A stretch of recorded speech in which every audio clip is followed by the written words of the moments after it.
Hey everyone, welcome to Sarkariyat once again. तो इस video में जो है मैं आप सभी के साथ एक इंपॉर्टेंट इन्फॉर्मेशन शेयर करने वाला हूं जो कि उत्तर प्रदेश के बीएससी नर्सिंग एंट्रेंस एग्जाम से रिलेटेड रहने वाली है। तो यूपी में जो आपका बीएससी नर्सिंग का एंट्रेंस एग्जाम है वो इस बार EBVMU करवा रहा है, यानी कि अटल बिहारी वाजपेयी मेडिकल यूनिवर्सिटी। और रजिस्ट्रेशन जो है वो 15 अप्रैल से स्टार्ट हो चुके हैं। ठीक है, तो यूपी की जितने भी गवर्नमेंट कॉलेजेस हैं और बाकी जितने प्राइवेट कॉलेजेस हैं और बाकी KJMU SGPJ सभी का एंट्रेंस एग्जाम एक ही रहेगा, जिसका नाम है EBVMU CNET। ठीक है, और इसी एंट्रेंस एग्जाम को क्लियर करके आपकी मेरिट के अकॉर्डिंग आपको एडमिशन मिलेगा। तो एप्लीकेशन फॉर्म किस तरीके से फिल करना है उस पर मैं वीडियो अपलोड कर चुका हूँ, उसका लिंक आपको कमेंट सेक्शन में मिल जाएगा, जाके चेकआउट कर सकते हो। तो जो डिस्कशन हमें करना था इस वीडियो में वो बेसिकली इस चीज़ के ऊपर है कि क्या ये वाला जो एग्जाम है वो किस लैंग्वेज में होगा, इंग्लिश हिंदी दोनों में होगा या सिर्फ इंग्लिश में होगा, या हिंदी में हमें ऑप्शन मिलेगा या नहीं मिलेगा। ठीक है, तो उस पर मैं आपको जो है क्लियर कट ओपिनियन जो है यहाँ से दे देता हूँ। तो ये जो इन्फॉर्मेशन ब्रोशर मैंने ओपन कर रखा है, ठीक है, तो इसी में हम लोग नीचे जाएंगे और ये बीएससी नर्सिंग कोर्स के लिए ही है। ओके, तो यहाँ पर जो है जब आप इसके पेज नंबर मैं बता देता हूँ, ये वाला है पेज नंबर 13 पे जब आप जाओगे, ठीक है, तो यहाँ पर जो है एग्जामिनेशन की इन्फॉर्मेशन लिखी गई है और यहाँ पर आप देख सकते हो ये चीज़। ठीक है, तो यहाँ आप देख सकते हो ये मीडियम ऑफ एग्जामिनेशन लिखा है इंग्लिश। ठीक है, जहाँ पे आपके सब्जेक्ट्स लिखे हुए हैं, जिसमें आपका nursing aptitude 20%, physics 20%, chemistry 20%, biology 20%, English और जीके का जो है वो आपका सिलेबस 20% आएगा। ठीक है, तो इस तरीके से 5 सेक्शन आपके पास आएंगे। तो यहाँ आप देख सकते हो क्या है, आपका जो मीडियम ऑफ एग्जामिनेशन है वो यहाँ पर इंग्लिश साफ साफ लिखा हुआ है। तो आप ये मानकर अब चलो कि आपका जो पेपर है इंग्लिश में आएगा, लेकिन यहाँ पर भले ही इंग्लिश मेंशन किया हो, लेकिन फिर भी एक बार को मैं अपनी तरफ से उम्मीद रख रहा हूँ कि हो सकता है कि हिंदी में भी शायद आपको क्वेश्चंस देखने को मिले।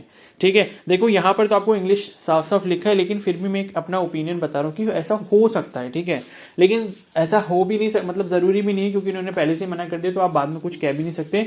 तो इस चीज़ का आपको ध्यान रखना पड़ेगा।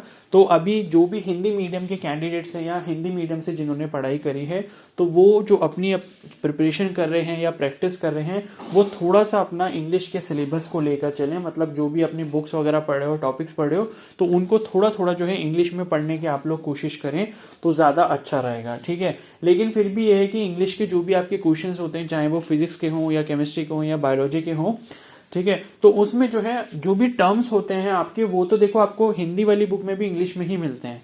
जैसे कि कोई भी टर्म है, अगर फोटोसिंथेसिस अगर लिखा होगा तो वो इंग्लिश में ही लिखा होता है। मैक्सिमम टाइम जो है हिंदी वाली बुक में भी आपका इंग्लिश में ही मेंशन किया होगा। अगर स्टोमेटा लिखा है तो वो भी इंग्लिश में ही लिखा होगा।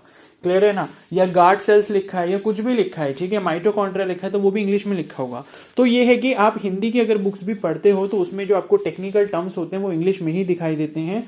तो अगर इंग्लिश में भी पेपर आता है तो आप उस चीज से जो है डीमोटिवेट मत हो कि हमें जो है बिल्कुल समझ ही नहीं आएगा या ऐसा कुछ होगा। आप अब जो भी अपनी तैयारी कर रहे हो या प्रिपरेशन कर रहे हो, क्वेश्चंस की प्रैक्टिस कर रहे हो, तो उनको इंग्लिश लैंग्वेज में करने की कोशिश करो। ठीक है, क्योंकि देखो भले ही आप हिंदी मीडियम से अगर बिलोंग करते हो तो आपके लिए जो प्रॉब्लम आ सकती है वो इस चीज में आ सकती है कि सपोज अगर आपको कोई क्वेश्चन का आंसर खुद से लिखना होता 3-4 लाइनों में, तो हो सकता है कि वहां पर आपको थोड़ी बहुत प्रॉब्लम आ सकती थी कि क्वेश्चन का जो आंसर है वो पहले हमें इंग्लिश में बनाना पड़ेगा, उसके बाद लिखना पड़ेगा। ठीक है, लेकिन यहाँ पर जो आपका एग्जाम हो रहा है वो आपको पता है MCQ टाइप रहेगा।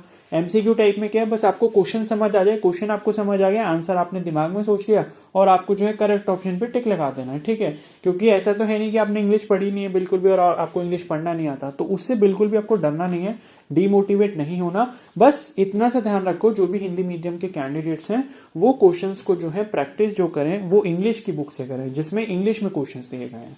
ठीक है ना, इंग्लिश वाले सेक्शन को आप प्रैक्टिस करो तो आपके लिए ज्यादा बेनिफिशियल ये रहेगा। ठीक है, तो बाकी जो है मैं इस वीडियो को यहीं पर एंड करता हूं, और अगर ये वीडियो हेल्पफुल लगी तो प्लीज को जरूर लाइक कर देना, चैनल पर नए तो सब्सक्राइब कर लो और बेल आइकन को प्रेस कर लो, और भी इसके रिगार्डिंग अपडेट होगा, इन्फॉर्मेशन होगी तो आपको टाइम टू टाइम मिलती रहेगी। और बाकी एप्लीकेशन फॉर्म जिसको फिल करना है टाइम से फिल कर ले, आप फिल कर सकते हैं। बाकी इसके रिगार्डिंग जो भी इन्फॉर्मेशन होगी मैं आपको टाइम टू टाइम देता रहूंगा। Okay, so thank you and have a nice day.